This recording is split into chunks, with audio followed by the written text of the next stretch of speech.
Supreme court نے article 62(1)(f) کے تحت تاحیات نااہلی پر متعدد سوالات اٹھا دیے۔ 7 رکنی بینچ نے استفسار کیا کہ کسی شخص کو ایک بار سزا مل گئی تو بات ختم کیوں نہیں ہو جاتی؟ یہ کیسے ہو سکتا ہے کہ سزا کے بعد کبھی الیکشن نہ لڑ سکے؟ عدالت عظمیٰ نے جمعرات کو سماعت مکمل کرنے کا عندیہ دے دیا۔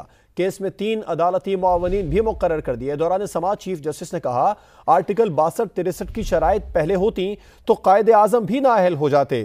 ستم ظریفی ہے کہ آئین کے تحفظ کی قسم کھا کر آنے والے خود آئین توڑ دیں اور پھر یہ ترامیم کریں۔ کیا ضیاء الحق کا اپنا کردار اچھا تھا؟ جس پر وکیل نے کہا کہ ضیاء الحق کا فیصلہ تو آخرت میں ہوگا۔ جسٹس قاضی فائز عیسیٰ نے واضح کیا، کسی مخصوص جماعت کی حمایت کا تاثر نہ لیا جائے۔ یہ آئینی مسئلہ ہے جو ایک ہی بار حل کرنا چاہتے ہیں۔ عدالت عظمیٰ نے جمعرات کو سماعت مکمل کرنے کا عندیہ دے دیا ہے۔ کیس میں 3 عدالتی معاونین بھی مقرر کر دیے۔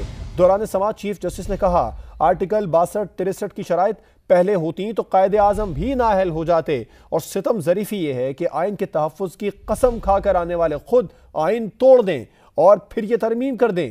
کیا ضیاء الحق کا اپنا کردار اچھا تھا؟ جس پر وکیل نے کہا، ضیاء الحق کا فیصلہ تو آخرت میں ہوگا۔ شہزاد علی کی رپورٹ۔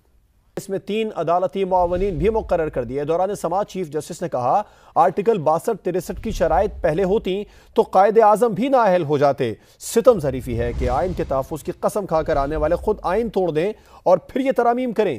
کیا ضیاء الحق کا اپنا کردار اچھا تھا؟ جس پر وکیل نے کہا کہ ضیاء الحق کا فیصلہ تو آخرت میں ہوگا۔ جسٹس قاضی فائز عیسیٰ نے واضح کیا، کسی مخصوص جماعت کی حمایت کا تاثر نہ لیا جائے۔ یہ آئینی مسئلہ ہے جو ایک ہی بار حل کرنا چاہتے ہیں۔ عدالت عظمیٰ نے جمعرات کو سماعت مکمل کرنے کا عندیہ دے دیا ہے۔ کیس میں 3 عدالتی معاونین بھی مقرر کر دیے۔ دوران سماعت چیف جسٹس نے کہا، آرٹیکل 62-63 کی شرائط پہلے ہوتی تو قائد اعظم بھی نااہل ہو جاتے، اور ستم ظریفی یہ ہے کہ آئین کے تحفظ کی قسم کھا کر آنے والے خود آئین توڑ دیں اور پھر یہ ترمیم کر دیں۔ کیا ضیاء الحق کا اپنا کردار اچھا تھا؟ جس پر وکیل نے کہا، ضیاء الحق کا فیصلہ تو آخرت میں ہوگا۔ شہزاد علی کی رپورٹ۔ اس میں 3 عدالتی معاونین بھی مقرر کر دیے۔ دوران سماعت چیف جسٹس نے کہا، آرٹیکل 62-63 کی شرائط پہلے ہوتی تو قائد اعظم بھی نااہل ہو جاتے۔ ستم ظریفی ہے کہ آئین کے تحفظ کی قسم کھا کر آنے والے خود آئین توڑ دیں اور پھر یہ ترامیم کریں۔ کیا ضیاء الحق کا اپنا کردار اچھا تھا؟ جس پر وکیل نے کہا کہ ضیاء الحق کا فیصلہ تو آخرت میں ہوگا۔ جسٹس قاضی فائز عیسیٰ نے واضح کیا، کسی مخصوص جماعت کی حمایت کا تاثر نہ لیا جائے۔ یہ آئینی مسئلہ ہے جو ایک ہی بار حل کرنا چاہتے ہیں۔ عدالت عظمیٰ نے جمعرات کو سماعت مکمل کرنے کا عندیہ دے دیا ہے۔ کیس میں 3 عدالتی معاونین بھی مقرر کر دیے۔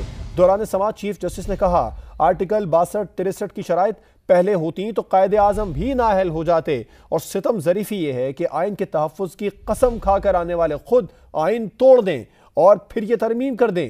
کیا ضیاء الحق کا اپنا کردار اچھا تھا؟ جس پر وکیل نے کہا، ضیاء الحق کا فیصلہ تو آخرت میں ہوگا۔ شہزاد علی کی رپورٹ۔ اس میں 3 عدالتی معاونین بھی مقرر کر دیے۔ دوران سماعت چیف جسٹس نے کہا، آرٹیکل 62-63 کی شرائط پہلے ہوتی تو قائد اعظم بھی نااہل ہو جاتے۔ ستم ظریفی ہے کہ آئین کے تحفظ کی قسم کھا کر آنے والے خود آئین توڑ دیں اور پھر یہ ترامیم کریں۔ کیا ضیاء الحق کا اپنا کردار اچھا تھا؟ جس پر وکیل نے کہا کہ ضیاء الحق کا فیصلہ تو آخرت میں ہوگا۔ جسٹس قاضی فائز عیسیٰ نے واضح کیا، کسی مخصوص جماعت کی حمایت کا تاثر نہ لیا جائے۔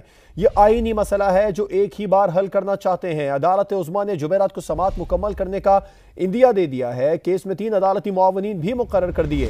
دوران سماعت چیف جسٹس نے کہا، آرٹیکل 62-63 کی شرائط پہلے ہوتی تو قائد اعظم بھی نااہل ہو جاتے، اور ستم ظریفی یہ ہے کہ آئین کے تحفظ کی قسم کھا کر آنے والے خود آئین توڑ دیں اور پھر یہ ترمیم کر دیں۔ کیا ضیاء الحق کا اپنا کردار اچھا تھا؟ جس پر وکیل نے کہا، ضیاء الحق کا فیصلہ تو آخرت میں ہوگا۔ شہزاد علی کی رپورٹ۔